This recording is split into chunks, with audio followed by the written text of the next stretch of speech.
മഴവിൽ കേരളം ഇന്ന് നിങ്ങളുടെ മുമ്പിൽ പങ്കുവെക്കുന്നത് കേരളത്തെ പിടിച്ചുലച്ച ഏറ്റുമാനൂർ കൂട്ടാത്മഹത്യയിലെ CCTV ദൃശ്യങ്ങളാണ്.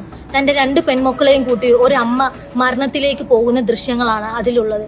ഷൈനി തന്റെ മരണം ഉറപ്പിച്ചുകൊണ്ടാണ് തന്റെ കുഞ്ഞുങ്ങളെയും കൂട്ടി റെയിൽവേ ട്രാക്കിലേക്ക് നടന്നു നീങ്ങിയത്. ഒരു അമ്മയുടെ ഏറ്റവും മാനസിക നില തെറ്റിയ സ്റ്റേജിലാണ് ഷൈനിയെ ആ വീഡിയോയിൽ കാണാൻ പറ്റുന്നത്. തന്റെ ഇളയ മകൾ പോവണ്ട എന്ന് പറഞ്ഞാലും ഷൈനിയെ പിടിച്ചു വലിച്ചാണ് തന്റെ മക്കളെ റെയിൽവേ ട്രാക്കിലേക്ക് വലിച്ചു നീക്കിയത്. ഒരു ജനതയ്ക്കും അത് സഹിക്കാവുന്നതിലും അപ്പുറമുള്ള ദൃശ്യങ്ങളാണ് ഈ CCTVയിൽ നിങ്ങൾക്ക് കാണാൻ സാധിക്കുന്നത്.